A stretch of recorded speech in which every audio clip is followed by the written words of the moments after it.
Welcome to another video on my Honda Insight Generation 1 Restoration Series.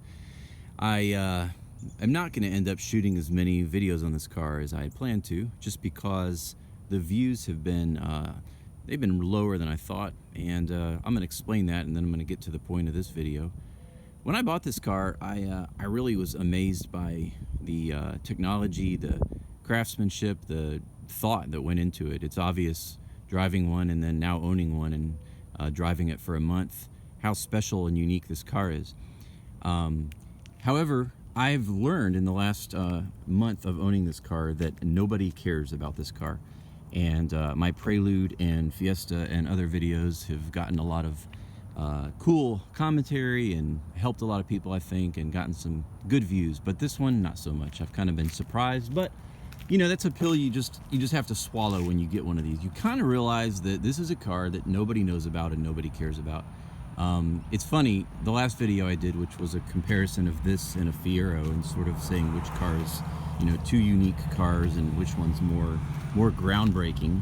One thing I learned in that is, even though the Fiero is is a unique and rare car, there's 6 of Generation 1 Insights on the road for every 100 Fieros on the road, or rather that were produced, which just tells you how few of these there are.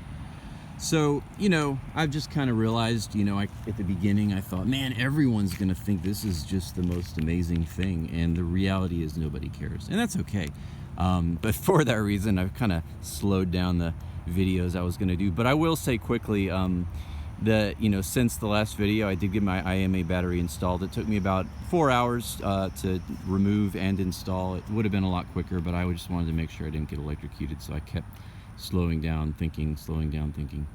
But I want to spend the time, and the car drives great, and I'm going to do another POV video at some point soon and talk about, just kind of review the car now that it's kind of in near perfect condition. But the point of this video is 13 reasons to stop and rethink your life before buying a used Generation 1 Honda Insight. Got my custom plate also. Pretty cool. So yeah, if you're looking for one of these, if you're in that tiny crowd of the 42 people that viewed this video, and you're thinking about getting one like I was a couple months ago, I want to just share quickly with you some of the things I learned from my research. And you can learn all this on the InsightCentralForum.com, but I'll just give you a quick visual. So I made a list of 13 things that you kind of want to think about when you buy these cars used. You can get them. I saw one for $350 that I almost bought just as a parts car. It was running, the air worked, but I just decided I didn't want the hassle.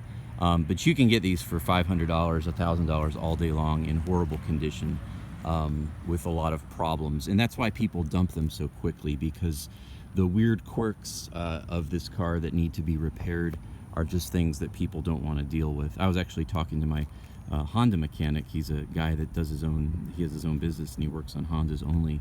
And he's worked on my cars for 20 years. And I drove this up to his shop the other day just to pick something up. And he said, I won't touch those. And so it's, people they tend to dump these once they start having real problems. And I'm going to share with you a few of the reasons, things to consider. So 13 things. I'm going to rattle these off real quickly. Now, obviously, if you're buying a used Insight, you want to look at, does the air work? Do the windows go up and down? Has it been maintained? Normal stuff. But beyond that, some things particular to this car. So the first thing is, and the most important, is the Ima battery, and I'll spend more time talking about this than anything else.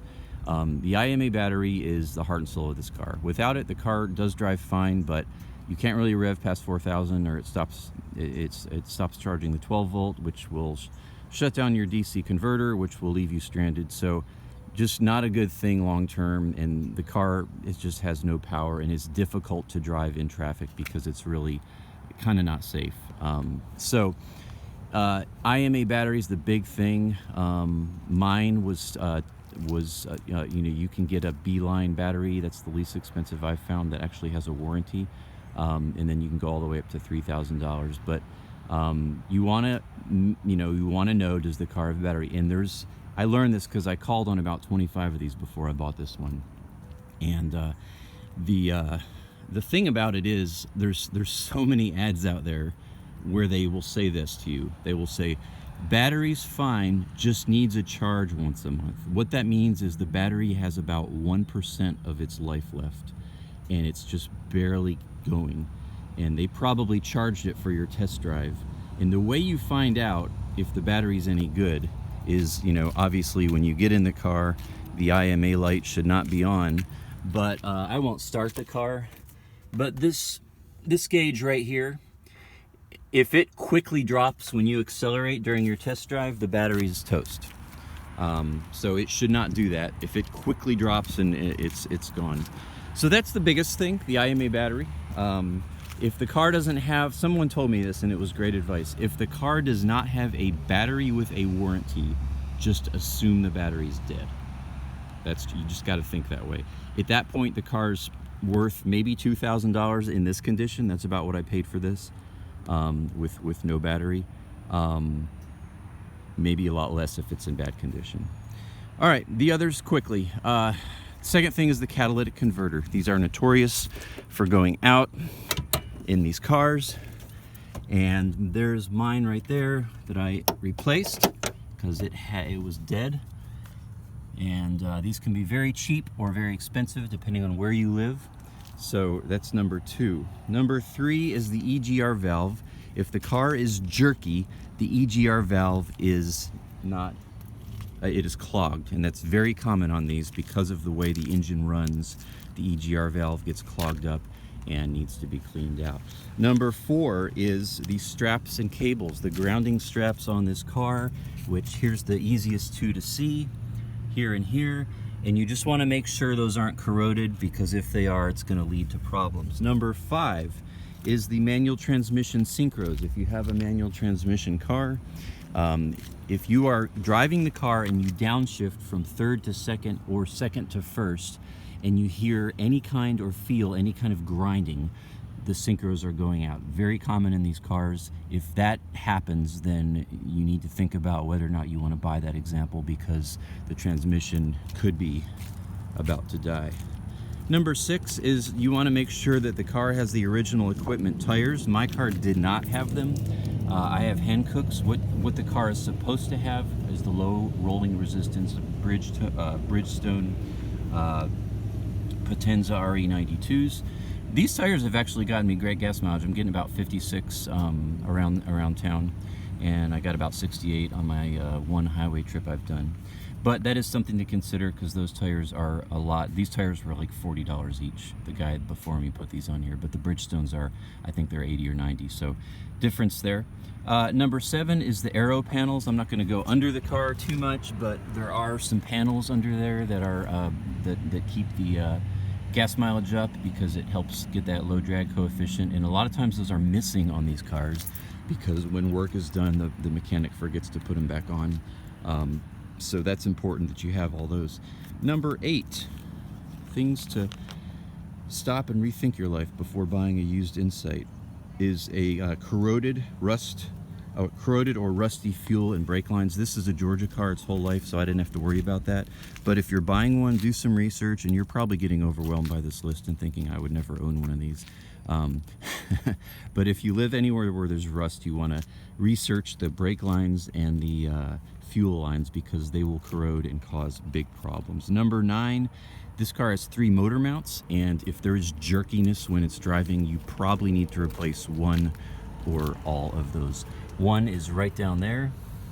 Here's 2, and here's 3, and those are not cheap either, so that is something to think about.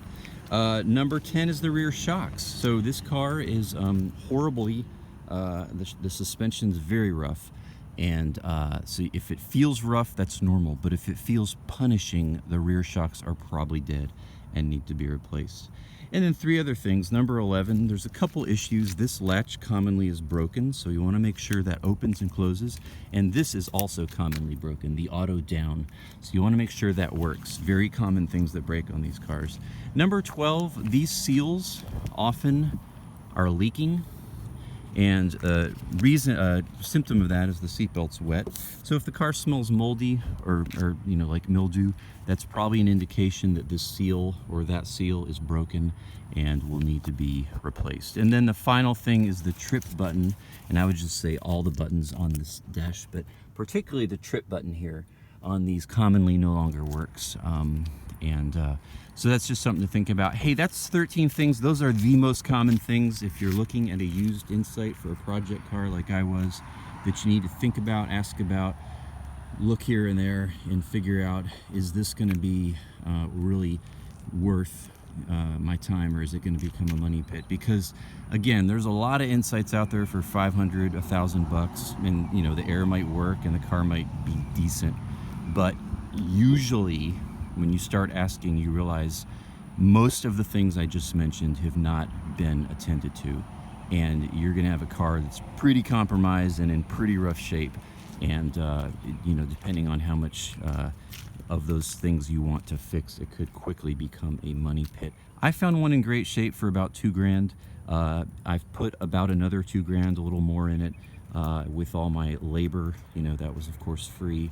But I've got a pretty much perfect running car at this point, and you can find these in that shape with decent mileage for $4,000 to $5,000, $6,000 if someone's a lunatic and just has to have a blue one.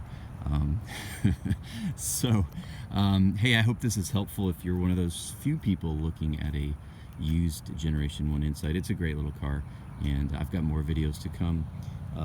Leave me questions if you have them. Go over to Insight Central for lots more information. People that are way smarter than me and know what they're talking about. This is just a little primer, but hope you've enjoyed, and have a good day. Peace to you.